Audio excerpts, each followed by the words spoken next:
Salam. Rather than saying there are times of peace and times of war, there are times of quiet and times of note. Even in quiet times, there is often oppression going on underneath the surface, but people don't notice, people don't talk about it. And the victims often suffer in silence. Alhamdulillah, we are living in a time of note. It is a difficult time, but at least this difficulty is not underneath the surface, and the victims do not have to bear it alone. They shouldn't. The world changed at the end of 2023, and perhaps you have been feeling like you've lost faith in some institutions that you used to trust. In this video, I want to talk about replacing the bad faith we've lost with the good faith we've gained, because losing faith is a good thing when we used to put faith in the wrong places. So, starting with the bad faith we've lost, you might feel that you have lost faith in democracy itself. Not just the individual candidates, but the two-party system if you're living in the United States.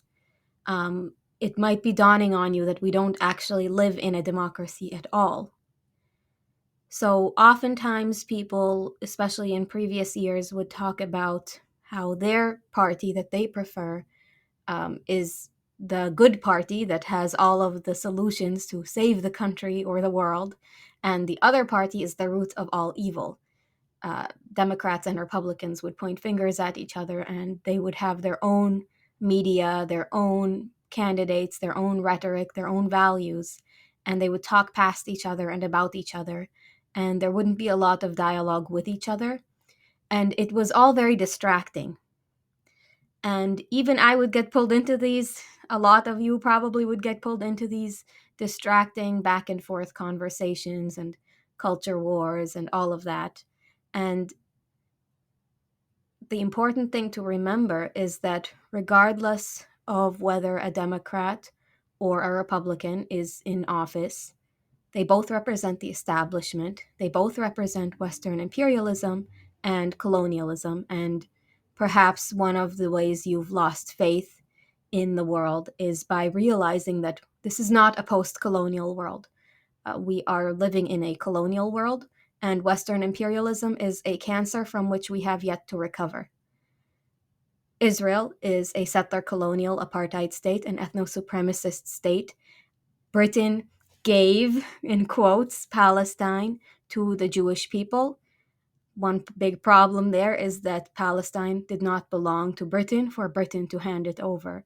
So you can see how this sort of ancient vestige of the colonial era is still plaguing our earth to this day, and people are seeing that now. It's become more obvious now.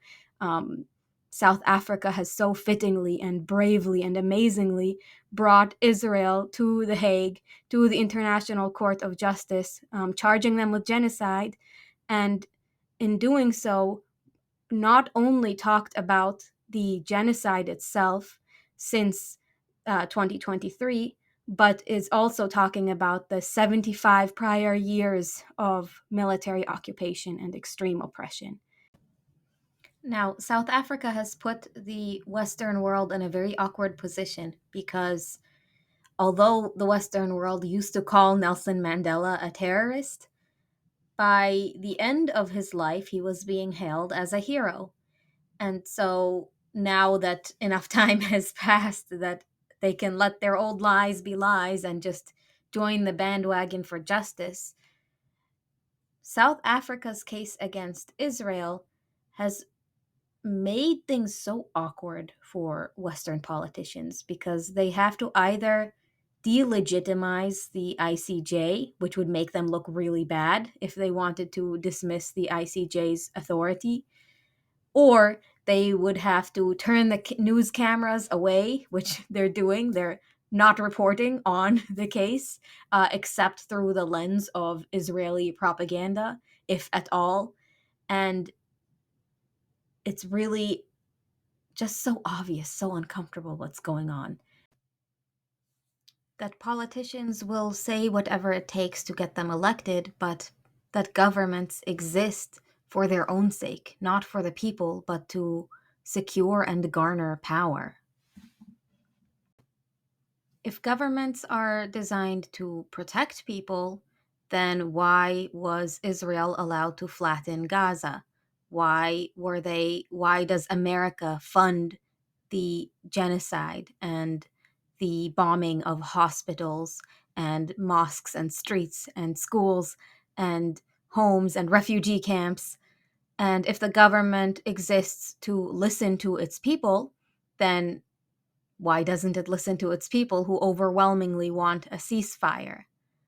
If a government exists to provide services, then why does the government prioritize military spending tenfold, a hundredfold, I don't know how many times over any other form of spending, leaving people in suffering in terms of homelessness, in terms of education, in terms of health, every sphere of society? The government does not provide for them. The government takes from them and uses that money for weaponry. The government exists for its own sake. It is a cancer feeding off of the people. It does not serve the people. It is the greatest threat to humanity. The government, we often are told to vote because if you care and you want to have your voice heard, you have to go through the system. You might be feeling understandably a little bit cynical because the system itself is broken. So, how can we fix things going through the system? And in my case, I'm from Iraq. Side note, the Iraq War, from the American government's perspective, perfectly served its purpose, as proven today, not its stated purpose of finding weapons of mass destruction or somehow saving Iraqis from themselves, but rather the actual purpose, which is to take out any leadership that does not comply with the demands of Western imperialism. Iraq would attack Israel. Iraq stood up for Palestine when other countries didn't. So America took out Iraq's government and replaced it with a Western puppet government like the other Arab nations have today, and it served their purpose. What's the Iraqi government doing today for Palestine? Nothing. What are the other Arab nations doing for Palestine today? Actively engaging and contributing to the genocide. My childhood consisted of the Iraq War, and the interesting thing is, it took 2 decades for everyone, including George W. Bush himself, who waged the war, or who was the puppet figurehead during that time period, to realize and admit that the war was wrong. During the war, while it was being waged, 2003, 2004, all of those initial years, America's lies, the politicians and the mainstream media were immediately disproven. It was pretty quick to say, hey, what weapons of mass destruction? You've lied to us. Hey, why are you conflating this with that? What does Iraq have to do with 9/11? All of these questions were being raised at the time. But now, 2 decades later, everyone realizes this is like, when you have the benefit of enough time has passed that the liars don't have to uphold that lie anymore. It's like, yeah, it's in the past, whatever. But now we are living through the current phase of lies. And you can see how hypocritical the West is, from the government to the mainstream media, people who call themselves journalists. And they try to uphold all of these lies, even as the situation becomes increasingly obvious, and it becomes increasingly uncomfortable for them to continue those lies. Like, really, even now you're gonna twist things and minimize and deny and try to blame the victim and all of this. It becomes so obvious, so uncomfortable. Like, you're not covering the news anymore. You're not journalists. You don't care about human rights, and you can't claim to care about anyone's human rights and use the rhetoric of human rights if you're going to be okay with, complicit in, and not just complicit, but waging genocide against the most vulnerable people in the world who have the fewest rights. So You can see all of this hypocrisy bubbling to the surface and exposing everything as a show. Like, the Western governments are just a show. They're fake. Nothing they say, they believe. No one who gets to power has any good in their hearts, because it's very frequently the case that they had to do a lot of evil things and make a lot of evil promises, taking money from APAC, the American Israel lobby, a foreign interest lobby, from a terrorist state, in order to even get to that position. They had to do so much moral compromising.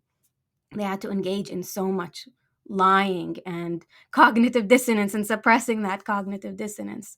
So, this is the time period we live in. It's always been this way, but it's currently obvious. If you zoom ahead a few years, maybe it will go back to not being obvious. Because when I grew up during the Iraq War, it was obvious to me because I'm Iraqi. But after the Iraq War, I too easily forgot and began to kind of buy into the facade again. I wasn't necessarily, let's just say, I was more informed than maybe your average person because I was personally burned by Western imperialism. But at the same time, for example, I believed in Bernie Sanders. You know, like occasionally there would be politicians who sounded like they actually care about human rights, and then heard him like red in the face, yelling and yelling, using Israeli rhetoric, and realizing, oh wow, this is a Western politician. Maybe he cares more than some people. Maybe there's more of a internal moral battle inside of him than most politicians who sleep very easily because they have no moral backbone at all. Or maybe he's a better liar. I don't know. I don't care. The point is, we live in a world that's full of hypocrisy. Things are not as they seem. You can't get news about the West from the West. Journalists do the opposite of their job. Politicians do the opposite of their job. And we can't trust the mainstream. We can't trust the establishment. Imagine if you lived in the United States when there was slavery. And how would the mainstream talk about slavery? And how would the government and the founding fathers and this wealthier class of people, this privileged class of people, talk about these things? And recognize that right now we are also living in a time when oppression exists, and our luxury is a direct result of that oppression. And you are also going to be hearing those very convenient statements from people who are privileged by violence. One major way in which you might have really been losing faith in the world, your perception of the world and your worldview might have really changed since 2023, is that you have realized that you were operating under the illusion that this world is just. This is not a just world. Justice motive theory tells us that we have a tendency to believe that people get what they deserve in this life, especially people who are privileged, who have good things. They want to believe that they have those things because they deserve them. Because if you don't believe that, it's super uncomfortable, and you have to acknowledge that people who don't have what you have deserve it, and there's no reason you should have it and they shouldn't. And it's so uncomfortable to acknowledge that. And so instead, people like to blame people, blame others for their own suffering. You know, blaming poor people for being poor, blaming sick people for being sick, blaming the homeless, all of this disdain people have for those in need because of how they challenge their carefully constructed, fragile worldview that the world is just. This world, this life is not just. Our time here was never meant to be and can never be paradise as long as oppression or the possibility of oppression exists. This is our fitna. So now let's talk about the good faith we have gained. Because right now, maybe things sound cynical. You can't trust the media, you can't trust the government, you can't trust the human race necessarily. But while losing faith in these establishments of injustice, we have also gained faith in a lot of very hopeful, hope-inspiring elements of life from a day-to-day basis. For example, the massive shift in public opinion in such a short time How amazing, what a blessing, what an honor to live to see the day that Israel gets tried at an international court. What a blessing to see that you're allowed to criticize them, because it was really hard to, like, there are so many things that even now we're not allowed to say, obvious things, but there is so much fear and intimidation from the oppressor to prevent us from speaking the basic, rational, simple, evident truth. But slowly we gain back those rights, we fight for them, we say more and more things that we are scared to say, and um, the grip, the oppressor's grip on our over our mouths loosens a little, and the massive shift in public opinion from a few people being able to say it to suddenly more and more, and now everyone is saying free Palestine. Everyone is calling Israel an oppressor and pointing at the situation for what it is. We all have eyes. We are all seeing. I am so sick of seeing children being pulled from the rubble, dismembered, hearing stories of people losing their limbs, children without anesthetic, innocent people being taken prisoner and stripped and beaten in the most horrific ways. And that's what Israel does to Palestine. That's what they have been doing to Palestine for decades. Their time is up. Alhamdulillah. Um, we honor not only the public outcries for justice that have been so massive as I speak. Mashallah, a huge march in DC. I was at the first march, I believe back in November, where it was over 300,000 people. And Allahu Alam, I'll be excited to see how many people end up showing up to this march today, January 13th. So we honor those huge outcries for justice, but also every individual who starts to change their mind, every silent tear that's shed when a new person is exposed to the truth for the first time. Maybe they had been living for years in this sort of naive acceptance of what narratives they're being fed, and you can hardly blame them because it surrounds them. And maybe now they're starting to see, like, what? Israel did what? They're starting to see this oppressor for what it is. They're starting to see their own government in the United States for what it is. And that's wonderful. What better starting point than the truth to fight for justice and liberation? When it manages to reach people despite Western journalists' worst efforts, it's amazing. For people to see the truth and for people to care about the truth is huge. It's everything. Another element that I've gained faith in, the continued fight in the United States and around the world for a free Palestine. I am amazed with South Africa, with Yemen. I am ashamed and disgusted with Arab leaders, world leaders, the West, of course. Um, I am ashamed about the complacency of some populations. I expected more. But at the same time, we are seeing that those who are fighting are keeping up the fight, are continuing to fight, are not losing their voice, are not getting tired. If anything, they're getting louder, they're growing.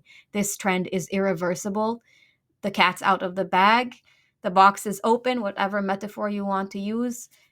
Israel's reign of terror is over, even as they continue to drop bombs. They have lost their grip. They know it. They feel it. So,